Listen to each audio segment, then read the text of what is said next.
Ona görə mən istərdim ki, ümumi Sayın İsa bəy bir mənzərə yaradaq. Sizə görə görünən nədir? Nələr baş verir? Azərbaycanı nə gözləyir? Regiondakı bütün baş verən olayları nəzərə alaraq bir ümumi fikir, sonra biz detallara təbii ki varacağıq. Məmnuniyyətlə siz eşidək Sayın İsa bəy.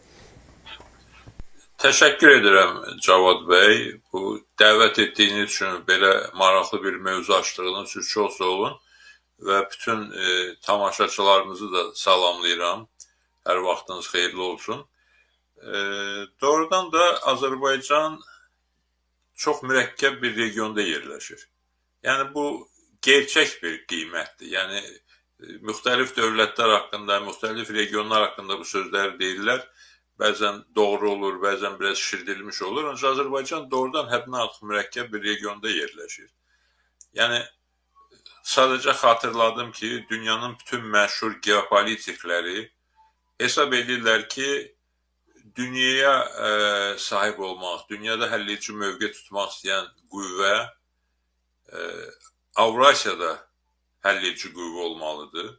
Avrasiyada həlledici qüvvə olmaq üçün Mərkəzi Asiyaya, yəni Türkistan torpaqlarına, Mərkəzi Asiyaya sahiblənmək lazımdır. Və Mərkəzi Asiyada yol Azərbaycandan keçir. Çünki əks təqdirdə Azərbaycan yolu nəzərə alınmasa, Türkistana, Mərkəzi Asiyaya gedən yollar cənubdan İrandan, Əfqanistandan keçir, şimaldan Rusiyadan keçir, şərqdən isə Çindən keçir. Yəni bu da bugünkü dünyada həlledici qüvvələr üçün o qədər də məqbul marşrutlar deyil. Bu bir səbəbdir ki, Azərbaycan, Cənubi Qafqaz həddindən artıq önəmlidir dünya gücləri üçün, həlledici güclər üçün. Digər tərəfdən də Azərbaycan bir tərəfdən Rusiya ilə, digər tərəfdən İranla qonşuluq edir və şərqdə isə dənizlə əhatəlidir, qərb tərəfdən isə Ermənistan və Gürcüstanla əhatəlidir. Ermənistan həmin dövlətdir ki, Rusiyanın və bir sıra başqa qüvvələrin köməyi ilə 10 illərlə Azərbaycan torpaqlarını işğal altında saxladı. Azərbaycana çox ciddi zərbələr vurdu və çox önəmlidir, çox müsbət bir hadisədir ki, Azərbaycan öz torpaqlarını azad edə bildi, öz suverenliyini, ərazi bütövlüyünü bərpa eləyə bildi 2020-ci ilin 44 günlük savaşında və 2023-cü ilin bir günlük antiterror əməliyyatında. Bu doğrudan çox önəmli bir hadisədir. Amma günün bugünündə də Ermənistan hakimiyyəti sülh haqqında danışsa da, sülhə doğru bəzən müəyyən addımlar atsa da, Ermənistan daxilində o revanşist qüvvələr, vəziyyəti yenidən dəyişmək istəyən qüvvələr var, mövcuddurlar. Sadəcə olaraq onlar əksəriyyəti dərk edirlər ki, bugün onların buna gücü çatmayacaq, ona görə də özlərini o qədər də büruzə vermirlər. Ancaq ürəklərində, fikirlərində, düşüncələrində onlar vəziyyəti yenidən dəyişmək, yenidən Qarabağı işğal etmək və s. barədə xülyalarla yaşayırlar. Və təəssüf ki, bu xülyaları Ermənistanda dəstəkləyən xarici qüvvələr də var. Bu ilk növbədə Rusiyadır. Rusiya, Putin rejimi bütün vasitələrlə Ermənistan ictimaiyyətini həvəsləndirmək istəyir ki, hələ hər şey bitməyib, Rusiyanın köməyi ilə vəziyyət dəyişmək mümkün olacaq və s. Təsəvvür edin ki, bir neçə həftə əvvəl Rusiyanın tanınmış jurnalistlərdən biri İrəvana gəlmişdi və bu həmin jurnalisti ki, güya ki, Putin tərəfdarı, hakimiyyət tərəfdarı deyil, güya liberal demokratdır, müasir düşüncəli bir adamdır. Ancaq bu adamın bütün fəaliyyəti İrəvanda ondan ibarət oldu ki, erməni ictimaiyyətinə müsahibələr verdi və onları inandırmağa çalışdı ki, hələ vəziyyət dəyişmək mümkündür, Qarabağın itirilməsi ilə Ermənistan razılaşmamalıdır, barışmamalıdır və Rusiya ilk imkanda yenidən Ermənistana bu istiqamətdə kömək eləməyə başlayacaq. İran tərəfindən də Azərbaycana düşmənçilik, həm də Ermənistanı qızışdırmaq, Ermənistanı Azərbaycana yönəltmək xətti ilə davam edir proses. Bu da hamınıza bəllidir, bir sir deyil. Üstəlik də ki, Avropada da müəyyən qüvvələr çalışırlar Ermənistanı revanşizmə yönəltsinlər. Yəni təsəvvür edin ki, Ermənistanın indiki hakimiyyəti bugün könüllü şəkildə öz qərarları ilə Qarabağı tərk edib getmiş ermənilərin Azərbaycana qayıtması, Qarabağa qayıtması istiqamətində xüsusi bir fəallıq göstərmir. Bu mövzunu böyütmür, davam elətdirmir, populyarlaşdırmır.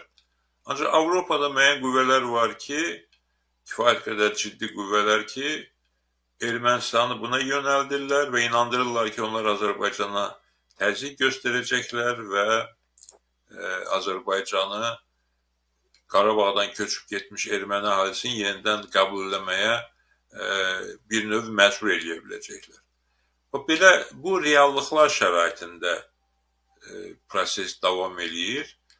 Ona görə də heç bir şəkildə arxayınlaşmaq olmaz. Mən sizin bu verilişin başlığına qoyduğunuz suala da qısaca cavab verim, sonra yəqin ki, söhbətimiz davam eləyəcək yenə.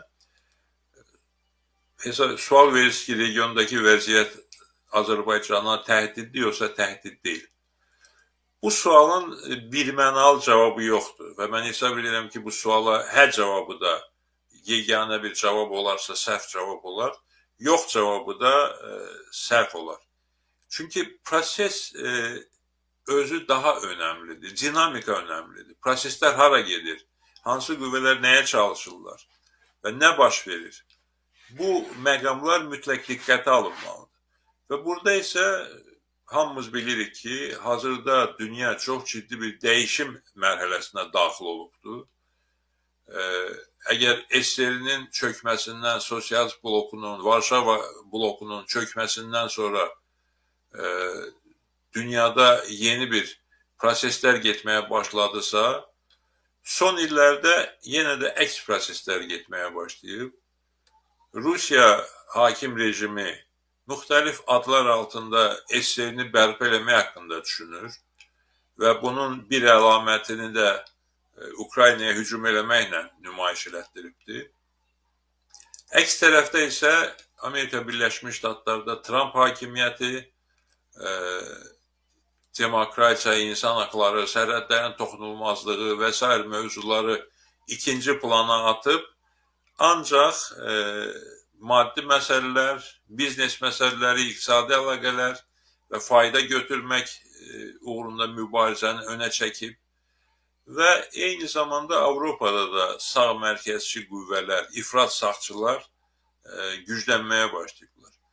Və bu bugünün dinamikasıdır, bugünün tendensiyasıdır, bu gedir. Mən bunun sonsuza qədər davam edəcəyi fikrində deyiləm. Çünki əks proseslər də, əks qüvvələr də hərəkətlənir və təsir əks təsirə bərabərdir. Yenə də bir müvazinət, balans qurulacaq. Çünki dünyada təhlükəsizliyin həllici prinsipi sərhədlərin zorla dəyişməzliyi prinsipidir. Hər bir ölkədə haqqa, ədalətə, demokratiyaya sədaqət məsələsidir.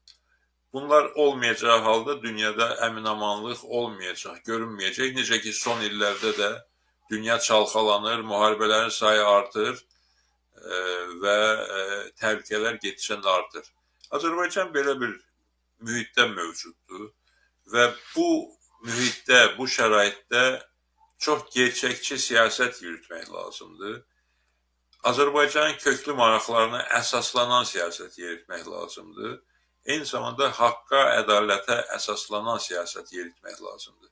Haqqa, ədalətə əsaslanmayan siyasət uğursuz olacaq, uğursuzluq gətirəcək və hər bir dövlət üçün də çox ciddi çətinliklər yarada bilər. Bu da kifayət qədər geniş bir söhbətdir. İstəsəniz bu istiqamətdə də danışarıq. Ancaq indiki mərhələdə dediyim kimi riskli bir dönəmdən keçirik, dəyişim dönəmidir və bu dəyişim dönəmi ciddi təhdidlər də yaradır, eyni zamanda ciddi imkanlar da, fürsətlər də yaradır. Hər bir dövlətin, hər bir siyasi qüvvənin borcudur ki, öz dövlətini, öz ölkəsini bu risklərdən, təhdidlərdən, təhlükələrdən qoruyan siyasət aparsın Eyni zamanda bu dəyişim döneminin yarattığı imkanlardan, fürsətlərdən ölkəsinin, xalqının inkişafı üçün, problemlərin həlli üçün istifadə eləsin. Biz Müsavat Partiyası olaraq istərdik ki, Azərbaycan hakimiyyəti bu dediyimiz məqamlara, məsələlərə diqqət yetirsin. Təşəkkür edirəm. Çox sağ olun, dəyərli İsa bəy, minnətdaram, mən təşəkkür edirəm. Çox maraqlı, yəni məqamlara toxundunuz, bəzilərini mən qeyd elədim. Yəqin ki, söhbətin gedişatında biz